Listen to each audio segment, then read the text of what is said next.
మహిళ అంటే ఎవరు? ఇంటి పనులు చూసుకునే వ్యక్తి మాత్రమేనా? లేక తన డ్రీమ్స్‌ని సాక్రిఫైస్ చేసే వ్యక్తి కూడానా? లేదు. మహిళ అంటే స్ట్రెంగ్త్, మహిళ అంటే సాక్రిఫైస్, మహిళ అంటే ఒక పవర్. కానీ ఈ జనరేషన్‌లో ఒక విమెన్‌కి అవసరమైన నీడ్ ఏంటో తెలుసా? Financial independence. డబ్బు కోసం కాదు. ఒక సెల్ఫ్ రెస్పెక్ట్ కోసం, కాన్ఫిడెన్స్ కోసం, డిసిషన్స్ తీసుకునే ఫ్రీడమ్ కోసం. నేను కూడా ఒక సాధారణ మహిళనే. నాకు ఫ్యామిలీ, రెస్పాన్సిబిలిటీస్, డౌట్స్ అన్నీ ఉన్నాయి. కానీ ఒకరోజు నేను తీసుకున్న డిసిజన్ ఏంటో తెలుసా? నేను డిపెండ్ అవ్వడం కాదు, ఇండిపెండెంట్ అవ్వాలి అని. అప్పుడు నా లైఫ్‌లోకి వచ్చింది వెస్టీజ్ కంపెనీ. నాకు ఈ అవకాశం కేవలం డబ్బు మాత్రమే ఇవ్వలేదు. నాకంటూ ఒక ఐడెంటిటీని, లీడర్‌షిప్‌ని నేర్పింది. అలాగే డ్రీమ్స్‌ని బిలీవ్ చేసుకునే అవకాశాన్ని నాకు ఈ కంపెనీ ఇచ్చింది.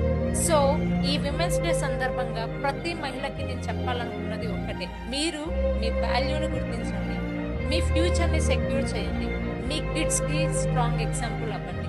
ఎందుకంటే ఒక మహిళ ఫైనాన్షియల్లీ స్ట్రాంగ్ అవుతే ఒక జనరేషన్ స్ట్రాంగ్ అవుతుంది. సో